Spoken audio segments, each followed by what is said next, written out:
had anxiety since I was 5 years old and I didn't even know.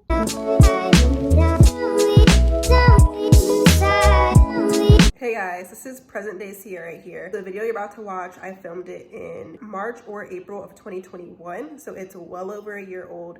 I want you guys to keep that in mind with the context. I talk about things in present tense in the video, but they're now actually past tense. So much more time has gone by since the things that I'm talking about here. I currently don't have a roommate anymore. I haven't had a roommate for over a year now. So the things that I reference as far as like having a roommate and like where I'm living and where you see me sitting in my bed in my bedroom, I don't live there anymore. I also like am still seeing it. So the therapist that I mentioned in the video that I left and then eventually went back to at the end of the video, I'm still currently seeing her. It is June of 2022. I'm still seeing her. I was gonna re-record this whole video because I wanted it to be for a more updated stance. I wanted you guys to see my present day face, not a face of me from a year and a half ago, but it's really exhausting to re-record this. I do feel like for the most part, I said everything perfectly and described everything perfectly and very raw in this video, so I didn't want to have to do it again. I actually recorded this video 2 times. So the video you're about to watch is the very first time I recorded it. And then when I moved into this current apartment about a year ago, in like June of last year, I also re-recorded this video, but I can't find the footage anywhere for some reason, even though I swear I know I have it somewhere. So if I were to record it again today, present day, this would be my 3rd time in less than 2 years of me re-recording this video, and I just don't have it in me. Like I said, most of the details, I feel like I did a good job of driving them home and expressing how I was feeling in the moment and my thought process. I feel like that's still pretty accurate. So I'm just gonna go ahead and insert this clip. I will put a date on the screen so you guys will be reminded of the context of when this was recorded. But like I said, the facts and the feelings and the emotions and the definitions are all pretty much the same, if not exactly the same. Today I'm just gonna be talking about my personal anxiety story, journey, whatever you wanna call it. So please keep that in mind. This is my experience and you cannot tell me my experience is wrong. You cannot critique my experience because I'm telling you what I experienced and what I felt and what I learned and what I am still learning and etc. etc. I'm 25 years old right now. I am in a master's program for clinical mental health counseling. So I'm working towards being a licensed clinical mental health counselor. I went to undergrad and got a degree in psychology. So I do have a psychology background. I do also work at a mental health office full time. So I do see mental illness on a daily basis and I see it manifest and present itself in many different forms. So I have gone to therapy before in the past. I first went when I was in college during my sophomore year. It was free because it was through the school, so I was only allotted like 4 sessions, I think. I felt like I was kind of like rushed through the process. So fast forward, I went to therapy again after I graduated college, more so due to like personal relationship stuff that I never really got to the root of. The therapist was very like nonchalant and very like just whatever, go with the flow, which I'm very go with the flow, so I can't have a therapist that's also like that because nothing's ever going to get done or discussed. So I saw her for a handful of sessions and decided not to continue. That was probably like 2017, it had to have been 2018, I think. 2018 I went to therapy. Then I tried to go again, or I was in the process of wanting to do it again, but then at that point in my life I was like, I think I want a Black therapist. This was around like 2019, 2020. And I was like, I want a Black therapist so I don't have to like, I just want someone that already kind of gets some of it, so I don't have to, I don't know, I just wanted someone that I could relate to. So I wanted a Black therapist, a Black female therapist. I've never seen a male therapist before. I don't know if I would be ready at this point in my life to see a male therapist, but I wanted a Black female therapist. So I got one, finally, they took my insurance and there was actually accepting new patients in September 2020. And the reason I wanted to go back was because in 2018, summer 2018, I experienced what I thought was my very first anxiety attack or panic attack. And I was like, well, that was weird. And I texted my group chat of friends about it and I told my best friend about it individually. And I was like, that had me fucked up. And I was like, well, that was weird. Okay. I didn't think these things were real until it happened to me. So 2018 summer, I was 20, 22, probably about to turn 23. And then whatever. Fast forward to fall 2020, me and my boyfriend went on 2 out-of-state trips. We went to one trip in New York in August, and we went to one trip to LA in October. I don't know why we thought we were balling to go to 2 big cities back to back like that, but we did. And when we were in LA in particular, I experienced anxiety attacks every single day of our vacation, sometimes multiple times a day. And it was the worst vacation I ever had. Even though so much beautiful stuff was going on around us, I was having anxiety attacks the entire time we were there. And that's when I was like, okay, like, I haven't had one in over a year. I thought it was like a one-off instance, but now I just came back from this seemingly amazing trip, and I couldn't even enjoy the trip. It was so debilitating and so life-altering. I had anxiety attacks the whole time I was there, for a plethora of reasons, but the reasons are always stupid when you like rehash them in your mind. The reaction that you have and the worry and the anxiety that you have surrounding the actual risk is just so disproportionate, you know, and you're like, why am I acting like this? What is wrong with me? You know, like, quite literally, what is wrong with me is what you can't stand but to keep asking yourself. So that was 2018. 2019, I had a total of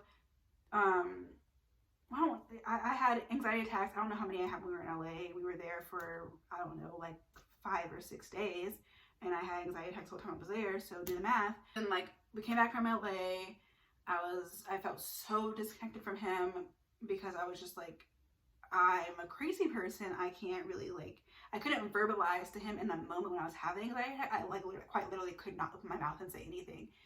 So we kind of like had an awkward dynamic on the trip, because then I'm sure he probably thought, like, why is she acting weird? And then I was getting mad at him because I felt like he was being selfish because he wasn't noticing what was going on with me. And I'm sure he probably did to some extent, but it ruined our relationship for the time being. So close to the end of the year, and then you have holidays, stuff like that. So I began looking for a therapist, maybe like December 2019. I was having trouble just finding one that seemed like a good fit, that also took my insurance, that also was a Black female. And then when I really started looking for one, then Corona happened in 2020. So that kind of backtracked some things. But I knew I needed one because I was just like having these like very disproportionate emotional responses to things. I finally got one. I think we started in September 2020, which I don't even remember. In retrospect now, I don't know why it took so long. I really truly don't. But I saw one. I started going to her. We started talking. She kind of told me on the very first session in September that I had anxiety based on the things I was describing to her, based on a few questionnaires she had me do. And that was a relief because I already suspected it. I just wanted someone to professionally confirm for me. But it was also kind of like a spiraling, because it was like, oh, I do have it. So what does that mean for me now? I kind of like I began to like reframe everything in my mind. Like all my previous memories, I was looking at them through a new lens of like, okay, like now let me go back and overanalyze that situation from 5 years ago with the lens on it, knowing what I know now about me having anxiety, and see if I can see where the anxiety snuck into that scenario. For me, once you find out you have anxiety, you're almost like, okay, let me look at every single scenario, every single interaction I've ever had with anyone ever, and try to see if I can point out the anxiety in that scenario, in that interaction. So I was going back in the past and trying to re-justify those things, knowing what I know now about knowing I have anxiety. So it was just very, very crazy. So I was doing that. I saw her a few times, and there was an instance where I guess I wasn't giving her, I don't want to get into it because it's a long thing, and like basically she cut me off in the middle of a session and was like, I don't think you have it. I don't think you have it. She's like, I don't think you need therapy. And she was like very smug about it, and I was very upset, and I just shut down. I could have just been like, no, I do need therapy. I do want to be here. I do need therapy. I don't know what I want to talk about today. Sorry, I didn't come up with a whole laundry list of things to talk about for an hour, but I do need therapy. I've been desperately looking for, so I felt defeated basically. I completely shut down. We were only like 15 minutes into the session. She told me I didn't need therapy, or I don't think he needed therapy, in a very smug way that I perceived as a smug way. So I got upset. I just stopped talking. I could have combated her. I could have said, no, like, actually I do. Like, this is the things I've been thinking about, like, blah, blah, blah, whatever. But I felt so just, like, dismissed in that moment. Like, okay, you're telling me everything I just spent the last however many sessions talking to you about, or everything that I've been trying to, like, work up. I felt dismissed, and like my problems were not big enough or bad enough for her to think that I needed to be in therapy. So I took it very personally. I shut down in the session. I was just like, I was ready to cry, but I was like, I'm not gonna cry in front of this woman. She doesn't even care about me. So I got very upset and triggered. I was just like, okay, fine. And I let her just do her little like end of the session spiel. She cut off our hour-long session in the first 15 minutes. And this is not to dog her out. This is just me explaining it from my perspective of a person with anxiety. She cut off our session, was like, you know, like, I'm not kicking you out of therapy, but blah, blah, blah. She gave a little spiel, and I was just like, okay, and we're going to that other, because like, at this point, all I heard was you telling me that my problems aren't bad enough for you, aren't dramatic enough for you, or whatever enough for you. I'm not spilling my guts on our third session, so God forbid I don't have anything to talk about ever. So I just like completely shut down. I stopped talking in the session because I was about to start crying. So I just shut up and let her do her little end of the session spiel so I could get off the video call as soon as possible so I could cry. As soon as that camera turned off, I started crying, bawling, crying. I was in my room, this very same room I'm in right now. I started throwing things in my room.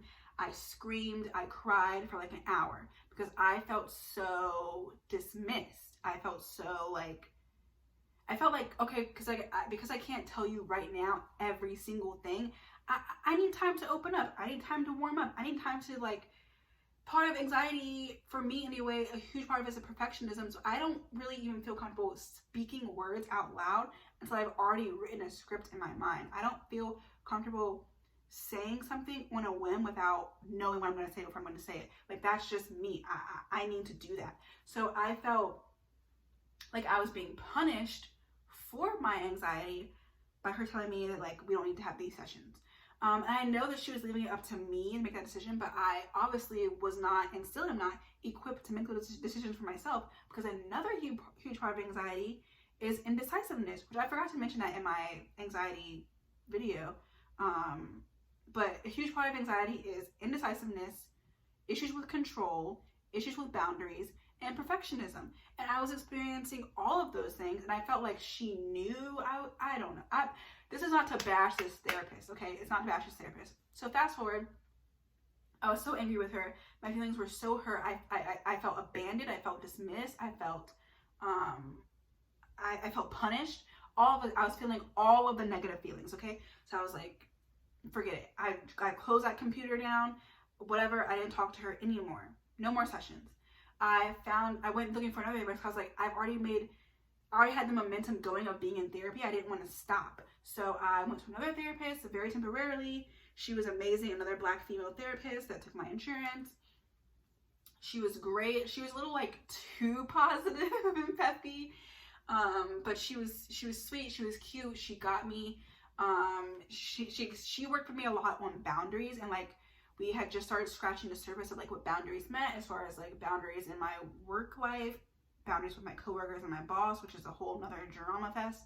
And we had just started scratching the surface on boundaries in my personal life as well, as far as like family members and stuff like that.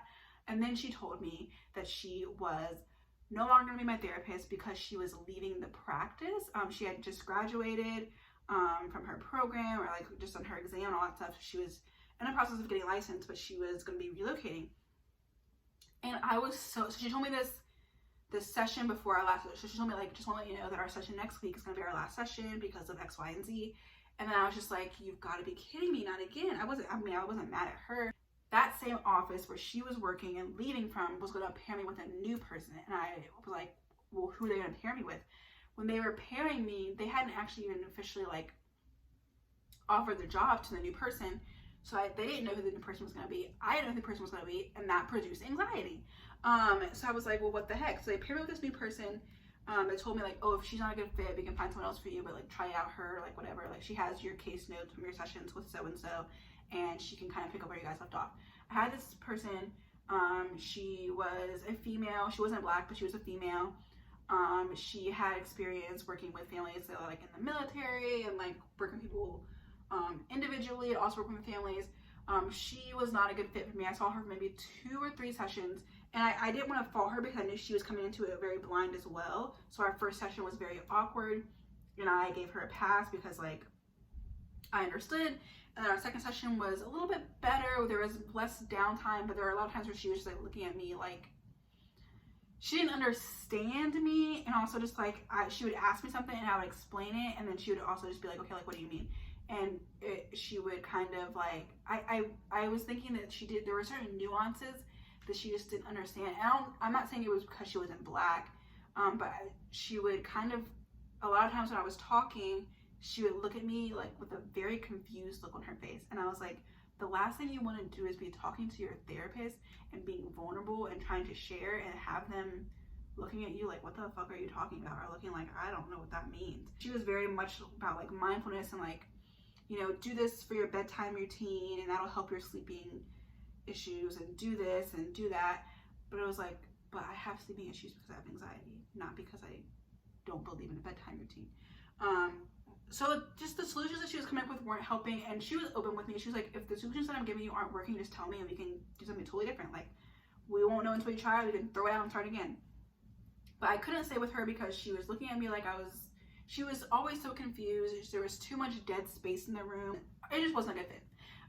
Again, I'm not bashing any of these therapists. I'm just telling you why I stayed with them or why I didn't stay with them. And I was like, maybe I should just go back to my first therapist, because even though she traumatized me and I was very, very angry with her, a few months had passed and I was like, let me just try to go back to her, because at least she got the nuances. She incorporated being a black female into our discussions, into our sessions, and told me how anxiety presents differently in black females, in females in particular, and then also in black females, how we have different coping mechanisms, how we don't even know many times we have anxiety because we just roll with the punches and like adapt, and then we realize 10 years later, oh wow, I had anxiety this whole time, but I just thought that it was just one extra, I was just living a stressful life. I didn't know that it was anxiety. I just thought that that's just something that I had to deal with and something that like was part of my life, and I thought that this was just it for forever. But I didn't know that there was a name for it. I didn't know that there were causes for it. I didn't know that there were triggers for it. I didn't know that there were things you could do to alleviate it. So she taught me a lot. So I was like, let me just go back to her, even though she didn't know I was mad at her. She didn't know that I had cried and had a fit and was traumatized, and that I, in some part of my mind, hated her a little bit. She didn't know any of this, because this all happened after I shut off the camera of our session. So I recently went back to her. We've had 2 sessions and I've gone back to her as of 2021, and they've been beneficial in different ways. Going back to my anxiety, I really struggle with indecisiveness. I really struggle with the concept of control, as in like I perceive control as being a bad thing. Like the trope of like being controlling is just like, it's terrifying to me. I don't ever want to be perceived as being controlling in my relationship or in my friendships or at work. I just do not want to be perceived as controlling, because when I think of controlling, I think of a particular person in my life that I do not want to be like. I'm very indecisive. I was in Bath and Body Works during Christmas shopping, and I literally stood there completely physically debilitated because I couldn't make a decision between a few different products and a few different price sales or whatever. And I stood there in the middle of the store and internally had an anxiety attack. I didn't like make it known to people. The thought that I had to make a decision of A versus B versus C very quite literally debilitated me, and I was so mad at myself. I was so frustrated, embarrassed, just like, this is so stupid. Why am I even getting an anxiety attack over freaking Bath and Body Works? So that's just another example. I was actually talking to my therapist before I left for the first time. I was just like rehashing a story from my childhood that happened. Doing something silly as a child, like it was basically like it was a story from me like in kindergarten or first grade, and I was just telling her the story to give an example of like when I thought like my perfectionism started. And when I explained the story to her and what happened in the story, she was like, that was an anxiety attack. You had an anxiety attack at age 5 or 6, and you didn't even know that it was an anxiety attack because you didn't know what an anxiety attack was. I've had anxiety since I was 5 years old, and I didn't even know. If I would have known, I would have been miles and miles ahead. But I internalized that experience that I had as a child as just like a cute, like slightly embarrassing story. So going into therapy, I had only known of 2 instances when I had anxiety attacks. The 2018 summer one and the LA trip in 2019 October. But after she told me that childhood memory that I had was in fact an anxiety attack, I started being like, that was an anxiety attack? There's probably hundreds more anxiety attacks that I had that I didn't know that I had. And that's the thing, you have anxiety and they can be on a different scale. And I have probably miniature anxiety attacks every day, but they're so normal to me, or like just I'm so used to them, I should say, that I don't even realize until now that they are symptoms of anxiety. And this is just like my anxiety history, but I can do a different video about like how my anxiety presents on a day-to-day basis. I'm still figuring it out. It's like my anxiety is like always like, here's me, and then my anxiety is just always like hovering beneath the surface. So it's always there in everything that I do. Going outside to walk to my car to get something, going to the grocery store, interacting with my roommate, it's always there. But it's like it's the physical effects have become so part of my daily life. The physical and mental and emotional effects are so a part of my daily life that I just thought that this was just, oh, this is just me. This is just part of who I am. This sucks. This is who I am. I always knew I was different. I always knew like, why do I struggle with these simple things? But I just thought like, well, this is just how I'm made. Like, this is just part of my life. Like, this is part of like how I'm meant to experience the world and meant to experience life for some reason.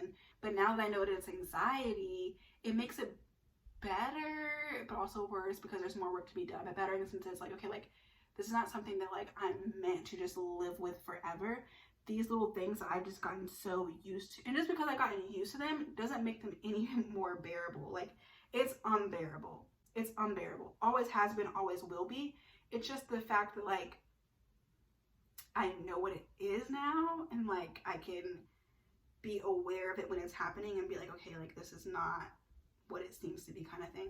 I am clinically diagnosed with general anxiety disorder and generalized anxiety disorder, sorry. And also my third therapist that I saw before I went back to my OG therapist, she diagnosed me with social anxiety disorder as well. My social anxiety disorder is not, it's only for certain scenarios, I think, and it's not, because I already deal with general anxiety disorder on such a high frequency, like a high volume. The social anxiety is just like, one more thing, you know? And I'm still very fresh in this game as far as being someone that's experiencing it. As far as like me learning about it in college and in grad school, I can talk about it all day from like a textbook standpoint. But as far as firsthand experience living with it, even though I have lived with it my whole life, I didn't know that I was living with it until very frequently, if that makes sense. There is a slight difference. I know it might not sound like it, but like living with it and dealing with it and then finding out officially that you do have it in context is like very different. So I'm very new in this journey of navigating it and identifying things that trigger me and identifying the causes and identifying what helps and what doesn't help. So this is all very new to me, but that is who I am, Sierra with anxiety. I think it's also very like crazy that I am going into counseling as a profession, and I happen to be of the population that I would also be servicing. But many therapists, psychologists, counselors, social workers, they go to therapy because they need to. There's so much countertransference that goes on. There's so many things that you could be triggered with by your patients that you're seeing week to week. So it makes sense. But yeah, I am a future counselor who has anxiety. I'm sure that will present itself within my sessions, so I just have to be vigilant about that. That could be its own video in and of itself of how to deal with that, because I haven't even gotten to that point yet, so I don't even know. But we'll cross that bridge when we get to it.